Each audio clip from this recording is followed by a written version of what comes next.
Merci de votre fidélité à Sika TV et bienvenue dans ce nouveau numéro du journal de l'économie. Nouvelle sortie du Sénégal sur le marché financier régional. Le pays a levé 103,1 milliards de francs CFA de bons Covid-19. La Banque mondiale débloque 148,2 millions de dollars pour l'Ouganda. Ces fonds visent à améliorer la gestion durable des forêts en vue de promouvoir le tourisme. La filière huile d'olive se porte bien à l'exportation malgré le Covid-19 en Tunisie. Les expéditions atteignent 146 000 tonnes entre novembre 2019 et mars 2020. Première destination aujourd'hui, l'Ouganda qui va bénéficier d'un financement de 148,2 millions de dollars de la Banque mondiale. Ces fonds visent à aider ce pays à améliorer la gestion durable de ses forêts, notamment en vue de promouvoir le tourisme. Ils sont débloqués dans le cadre d'un projet destiné à financer des infrastructures et des équipements de gestion et de protection de 7 parcs nationaux. 4 réserves de faune et jusqu'à 28 réserves forestières, ainsi que le développement d'infrastructures touristiques clés. Le projet mettra un accent particulier sur la région d'Albertine, réputée pour sa biodiversité importante. Les fonds devraient aussi servir à améliorer l'accueil réservé aux réfugiés en Ouganda, qui, avec plus de 1,4 million de personnes, est considérée comme la plus grande destination des réfugiés en Afrique. Ainsi, sur les 148,2 millions de dollars obtenus, 118,2 millions de dollars sont des crédits concessionnels, tandis que 110 millions de dollars sont des dons du sous-compte de l'Association internationale de développement pour les réfugiés et les communautés d'accueil. Je le disais en titre, le Sénégal a levé 103,1 milliards de francs CFA de bons Covid-19 sur le marché régional. Pour la circonstance, les financiers ont injecté dans l'opération quelques 426 milliards de francs CFA, soit donc 4 fois l'objectif initial de 100 milliards de francs CFA. Les soumissions sont faites au taux multiple inférieur ou égaux à 3,75%.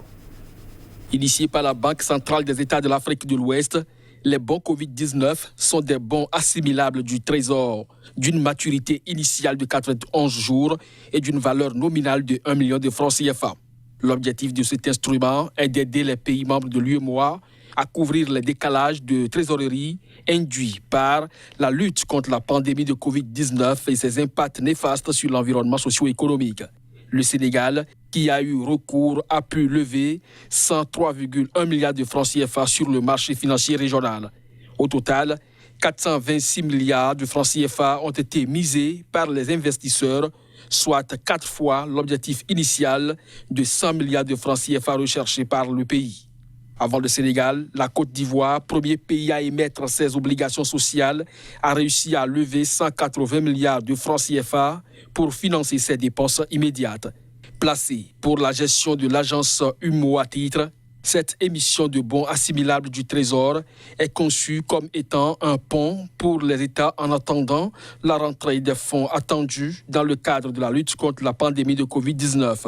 Le plan de trésorerie des États pour rembourser cette dette est alimenté par les engagements des partenaires techniques et financiers.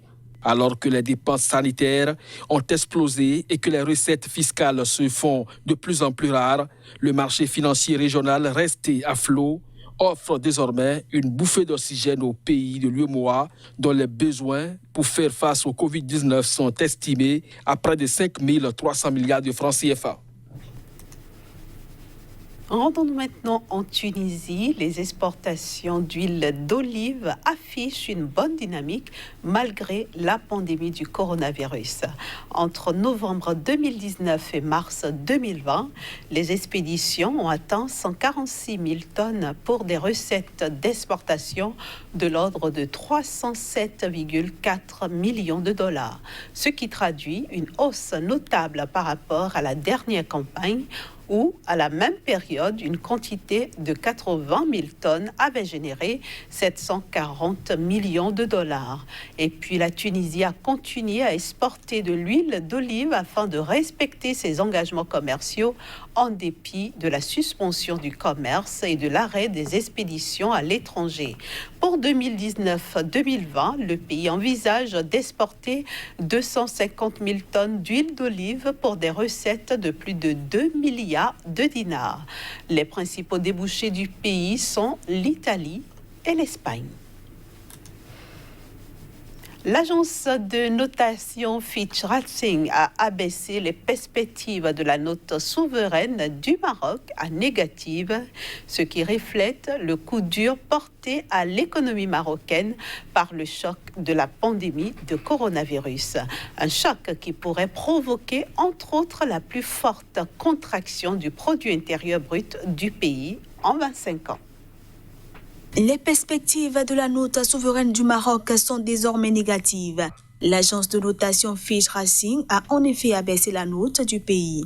Une conséquence du coup que le choc de la pandémie de coronavirus a durement porté à l'économie marocaine et qui provoquera selon Fitch Ratings la plus forte contraction du produit intérieur brut en 25 ans et une augmentation marquée par des déficits extérieurs et budgétaires et des ratios d'endettement. Pour Fitch Ratings, les solides liens économiques avec l'Union européenne qui ont fait la force de l'économie marocaine ces dernières années sont hypothéqués avec la pandémie de Covid-19. Aussi, l'agence de notation estime que les revenus en devises seront affectés par une contraction de 7% de l'économie en zone euro, qui a représenté au cours des 5 dernières années 60% des exportations du Maroc, les 2/3 des envois de fonds, la moitié des investissements directs étrangers et les 3/4 des arrivées de touristes. Face à cette situation, le gouvernement marocain risque de solliciter le marché international des capitaux pour compenser le choc sur son équilibre extérieur. Fitch s'attend donc à ce que le royaume chérifien restructure son eurobond de 1 milliard de dollars qui arrive à maturité à la fin du mois d'octobre 2020. Toutefois, les risques de financements externes et budgétaires sont contenus. Le Maroc devrait perdre jusqu'à 3 milliards de dollars sur ses réserves de change, mais rester dans une marge confortable. C'est le moment de marquer une petite pause pour retrouver Casimir Prédian pour le débat du jour. Bonjour Casimir, bon début de semaine à vous. À vous de même, bonjour Inès. Alors aujourd'hui, nous allons parler de la Banque mondiale qui apparaît être le plus gros prêteur de l'État du Burkina Faso. C'est bien ça Inès, il faut dire que la Banque mondiale, selon donc le classement pays des porteurs d'affaires, des investisseurs, la Banque mondiale, à travers ses branches financières, paraît comme le premier investisseur, le premier bailleur de fonds au niveau du Burkina Faso. En effet, selon la statistique, il faut dire que le Burkina Faso en 2019 cumule un ensemble de 3 360 milliards de francs CFA en termes de dette publique. Et sur cette cagnotte, 12% de cette cagnotte revient au partenariat multilatéral, c'est-à-dire le partenariat entre le Burkina Faso, la Banque mondiale, le FMI, la BAD et bien d'autres structures de financement sur le marché international.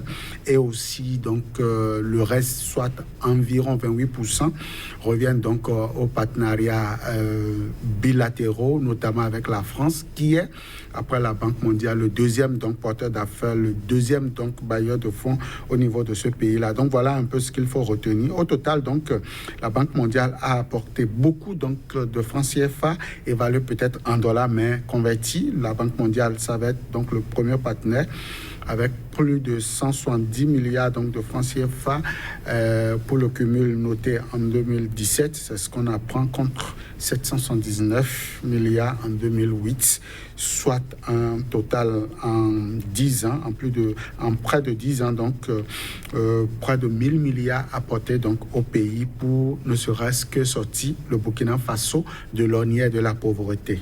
Alors, était-il, Kazmi Pédio, nécessaire de prêter autant auprès de la Banque mondiale ? Oui et non, à la fois oui, parce que le Burkina Faso étant donc un pays souverain comme tout autre, comme tout pays africain et comme tout pays d'ailleurs sur le plan mondial, a droit donc à aller sur ce marché-là pour chercher le financement nécessaire. Mais ici non, parce que le taux d'intérêt et la nature donc de la dette publique au niveau de ce pays, notamment la dette extérieure, n'est pas donc du tout reluisant pour le pays. En effet, selon les partenaires techniques et financiers, selon les rapports donc à défaut donc d'avoir un pays bien gouverné, à défaut d'avoir un pays désormais émergent en 10 ans, on a noté que la pauvreté a encore augmenté donc au niveau de ce pays-là, soit 40,1% pour ce qui est donc de la population citadine, donc les zones citadines, les villes et les zones urbaines au niveau du Burkina Faso n'ont pas connu une régression de la pauvreté. Quant au milieu rural, la pauvreté tourne autour de 47%. Donc, véritablement, on n'a pas senti donc, le poids de la dette au niveau donc, de l'amélioration du train-train quotidien des populations. Donc, ici, non, le Burkina Faso n'avait pas besoin d'aller donc, à cette dette souveraine qui n'a pas d'effet néfaste, enfin, d'effet positif sur la population. Finalement, est-ce qu'on doit comprendre, Kazmi Pédio, que l'argent prêté n'a pas réellement servi à ce pourquoi c'était destiné ? Plus ou moins, si la mauvaise gouvernance n'a pas pris par là, en effet, le Fonds monétaire international et la Banque mondiale n'ont de cesse d'inviter donc les gouvernants, les dirigeants donc de ce pays à faire preuve donc d'orthodoxie financière, à faire preuve de bonne gestion en termes donc de finances publiques. Au-delà de ça, ces institutions ont aussi recommandé au Burkina Faso et d'autres pays de la sous-région ouest africaine de faire beaucoup plus donc confiance désormais aux recettes publiques, aux recettes internes, j'allais dire, de leur pays et aussi au marché domestique pour véritablement donc respecter ce qui est dit dans les dossiers quand il s'agit de les envoyer sur le plan international. En tout cas, le pays travaille certainement pour améliorer donc son niveau de vie, son niveau donc de croissance, son niveau de gestion des affaires publiques et on verra bien si en dehors donc des effets néfastes du coronavirus, si le Burkina Faso pourra d'ici à là reprendre le contrôle de ses finances, pourquoi pas pour désormais s'afficher comme un pays respectant l'orthodoxie financière. Merci à vous Kazmi Pédio et à bientôt. Merci à vous de même. Voilà, ce sera tout pour ce numéro du Journal de l'économie que je vous remercie d'avoir suivi. Excellente journée en compagnie du reste des programmes de SICA.